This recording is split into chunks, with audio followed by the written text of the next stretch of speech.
আমার বিড়ালটা কিছুই খাচ্ছে না। আজ প্রায় ১.৫ দিন ধরে শুধু ক্যাট ফুড খাচ্ছে, মুখে খাবার নিচ্ছে না। যখন ডিসিশন নিলাম যে ওকে ডক্টরের কাছে নিবো, তার ঠিক ৫ মিনিট আগে ভাবলাম আরেকবার একটু ট্রাই করি, দেখি মুখে কিছু নেয় কিনা। তখন অল্প একটু খাইছে।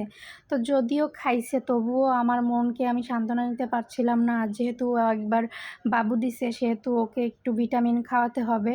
আর ওকে ফ্লুর ইনজেকশনও দিতে হবে, যেহেতু বিড়ালদের ফ্লু হচ্ছে। ও একবার একটু খেলেও আমার মনকে আমি বুঝ দিতে পারতেছিলাম না। যাই হোক, তবুও আমি ওকে ডক্টরের কাছে নিয়ে গেলাম। সেখানে গিয়ে আমরা ওয়েটিংয়ে ছিলাম। সিরিয়াল দিয়ে বসা লাগছে অনেকক্ষণ, আর অনেক বেশি গরম পড়ছিল।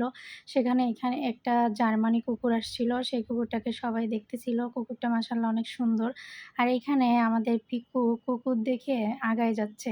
কোনো ভয় নাই। আর শুধু গোঙাচ্ছে। সুন্দরী শুধু ডাকতেছে যে, "আমাকে ছেড়ে দাও, আমি এখানে থাকবো না।" ওকে দেখে এখানে থাকবেই না।